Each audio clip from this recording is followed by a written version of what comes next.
সবাইকে নমস্কার। আজ 25শে বৈশাখ, কবিগুরু রবীন্দ্রনাথ ঠাকুরের জন্মদিন। আমি একজন নগণ্য মানুষ। আমার পড়াশুনো খুবই সীমিত। আমার সীমিত শিক্ষা ও সামাজিক শিক্ষা নিয়ে আমার কল্পনার জগৎ। কবিতা লেখা বা বলার শিক্ষা আমার জানা নেই। আমি আমার মতো করে লিখি বা বলি। মুখস্থ বিদ্যা কম থাকায় আমাকে দেখেই বলতে হয়। জানি না আমার লেখা আপনাদের মন ছুঁতে পারবে কিনা।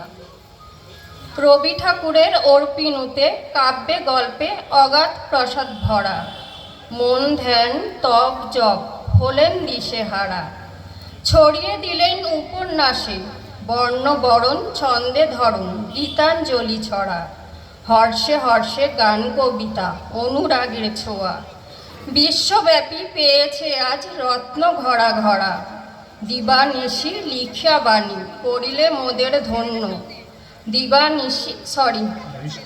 হৃষ্ট মনে সৃষ্টাচারী অনার্যে দীক্ষাদানী।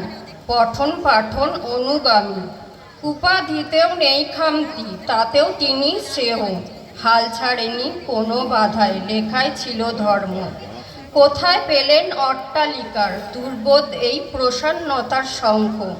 দীপ্ত তরী রেখে গেছেন ধরণীতে অর্ঘ্য। অমর হয়ে থাকবে সদা ওনার সৃষ্টি স্বর্গ। নমস্কার।